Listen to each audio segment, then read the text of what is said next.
السلام علیکم ورحمۃ اللہ وبرکاتہ۔ عزیزان ملت اسلامیہ، آپ تمام امتی کو مفصل کی طرف سے سلام پڑھتے ہیں۔ گھر میں بڑی پردانشین عزت دار ماں اور بہنوں کو مفصل کی طرف سے سلام پڑھتے ہیں۔ بہرحال بہرکیف اللہ سے امید ہے آپ لوگ خیریت سے ہوں گے، اللہ کی حفاظت میں ہوں گے۔ ان ملونوں کی ملامت سے، ان فرقہ پرستوں کی فرقہ پرستی سے، ان درندوں کی درندگی سے محفوظ ہوں گے۔ اللہ آپ لوگوں کو اپنے حفظ امان میں رکھے، اللہ اپنی حفاظت میں رکھے، اللہ ہر آباد سے ہر شر سے محفوظ رکھے۔ بہرحال بہرکیف میرے عزیز دوستوں، میرے بھائیوں، دیش کے حالات سے بھی آپ لوگ واقف ہیں اور دیش کے باہر کے حالات سے بھی آپ لوگ بجا واقف ہیں، لیکن یہ آپ کا بھائی آپ لوگوں کو دیش سے ہی جڑی وہ خبر سناؤں گا جو کہ کافی اندیکھی ہوئی، کافی زیادتی ہوئی، یہاں تک کہ سپریم کورٹ بھی دغا دے دیا، دھوکہ دے دیا اس معاملے میں۔ اس کے بعد جو چیف جسٹس تھے ان کو نوٹوں سے تولا گیا، ان کو سونے سے تولا گیا، ان کو گورنر بنا دیا گیا، ان کو بڑے اس سے نوازا گیا، کیونکہ ایک بہت بڑی سیٹنگ تھی۔ اس سیٹنگ میں انہوں وہ کام کر دیا۔ بعد میں ان سے یہ سوال پوچھا گیا کہ تم نے یہ اتنا کچھ ہوتے ہوئے بھی بابری مسجد کی حق میں تم نے یہ غلط فیصلہ کیوں کیا ہے؟ تو بتایا انہوں نے یہ آستھا کا مسئلہ تھا بھائی، کیونکہ یہ ضروری تھا، نہیں تو دیش کے حالات خراب ہو جاتے تھے۔ یعنی ان کو ان کی آستھا کا مسئلہ دکھا جو ناجائز طریقے سے کرے تھے، اور جو حق پسند، جو سچائی تھی، جو حقیقت تھی، اس کے ساتھ ناانصافی ہوئی۔ ان کو اس لیے تولا بھی گیا، اس لیے ان کو نوازا بھی گیا۔ بلکہ 4 دن کی چاندنی ہوتی ہے، وہ فیصلہ دے کے انہوں کتنے سال ہوا، کتنا ٹائم ہوا، کتنا وقت ہوا، اور اتنے ٹائم میں جو ہے سو ان کا کیا حال ہو گیا آپ لوگ اچھی طرح جانتے ہیں۔ انہوں ایسی بیماری میں، جسٹس صاحب وہ ایسی بیماری میں مبتلا ہو گئی جو کہ لا علاج ہے۔ امریکہ بھی چلے گئے انہوں، انگلینڈ بھی چلے گئے انہوں، آسٹریلیا بھی چلے گئے انہوں، جرمن بھی چلے گئے انہوں، کہیں پہ بھی ان کو وہ بیماری کا علاج نہیں ہوا۔ اس کے بعد جس طریقے سے ایک جگہ پڑے ہوئے ہیں انہوں، جہاں سے جو ہے سو ٹٹی بھی نکل جاتی ہے ان کی، نہ ٹٹی صاف کرنے کے لیے کوئی نزدیک جا سک رہا ان کے، ویسے بیماری میں مبتلا ہو گئے۔ کیونکہ وہ بیماری ہے جیسے کوئی نزدیک جائیں گے تو ان کو لگ جائے گی۔ تعاون جس کو کہا جاتا ہے نا، وائرس اس قسم کا ہے وہ۔ یہ کیا ہے؟ یہ اللہ کی لاٹھی میں آواز نہیں ہوتی۔ ہم تو کہتے ہوئے آ رہے، دیکھو نامرادو، جب جب تم زیادتی کرو گے تب تب تمہارے ساتھ ایسے ہی ہوگا۔ اور جو حال جو ان کا ہوا ہے، اگرچہ ان کی جگہ کوئی دوسرا رہتا تو جو ہے سو کوشش بھی نہیں کرتا تھا بچنے کی۔ اپنے آپ اتنا پیسہ کس کے پاس ہوتا ہے خرچ کرنے کے لیے؟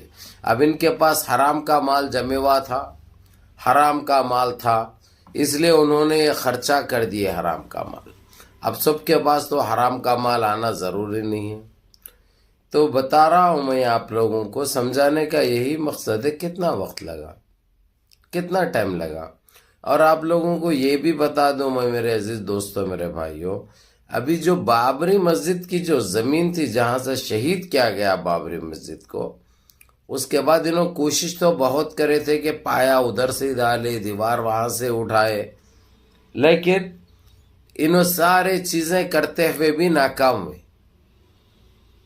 کبھی سانپ بچھو نکلے تو کبھی پانی کے پھوارے نکلے، کبھی گندگی کا ایک وہ نمونہ پیش ہوا۔ یہ چیزوں سے جو ہے سو بڑی کوشش کر رہے انہوں، دیش کے بڑے بڑے سوامیوں کو لے کے آئے، لا کے جو ہے سو علاج کر کے کسی طریقے سے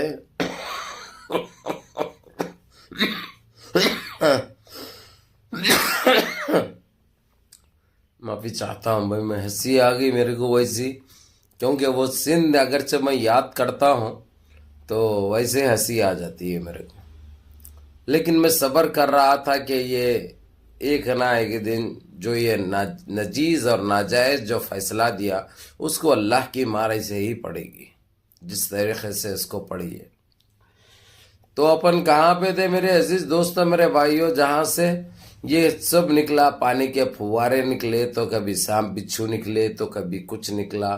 انہوں نے وہاں پہ 101 بکروں کی بلی بھی چڑھائی، تو بھی کچھ نہیں ہوا. وہ چیزیں جاری تھے. وہاں پہ کبھی روشنی نظر آ رہی تھی، کبھی کہیں پہ آگے ذرہ بڑھو اور وہاں پہ سبل مارو تو وہاں سے جو یعنی کوئی روشنی نظر آ رہی تھی، کوئی روشنی باہر آ رہی تھی.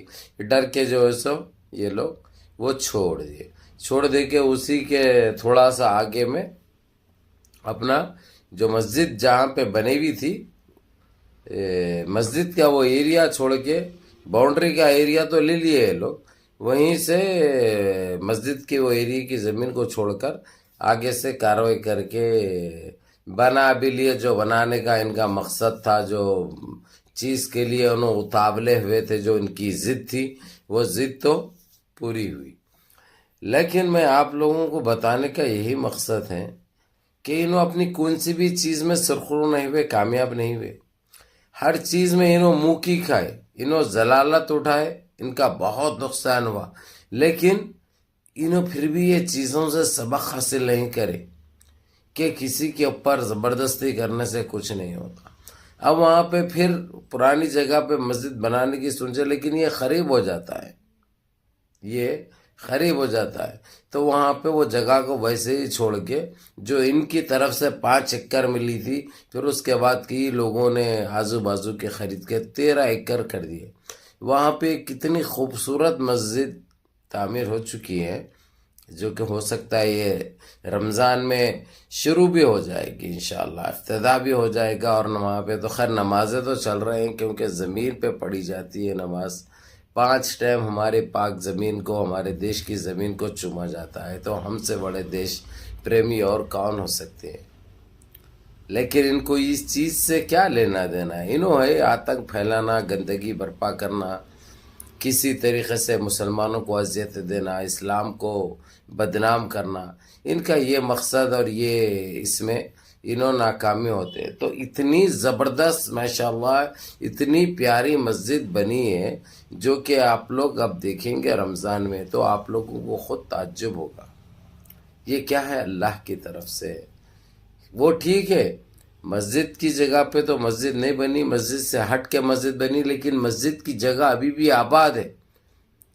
کسی پاپی کی ہمت نہیں ہو رہی، کسی درندے کی ہمت نہیں ہو رہی. یہ کیا ہے؟ اللہ کے بھی کھیل نرالے ہوتے ہیں. تو میرے عزیز دوستوں، میرے بھائیوں، ابھی جو کچھ بھی ہوا ہے اس کو لے کر، ابھی جس نے غلط فیصلے کیے تھے اس کے بارے میں آپ لوگ جاننا بہت ضروری ہے، اور ان کو بھی ایک سبق ملنا بہت ضروری ہے. جو گندی نظر سے دیکھے تھے ان سب کے ساتھ یہی ہونے والا ہے. جو کرائے فیصلہ ان کے ساتھ بھی یہی سلوک ہوگا، اور جو فیصلے میں شامل تھے ان کے ساتھ بھی یہی سلوک ہوگا انشاءاللہ.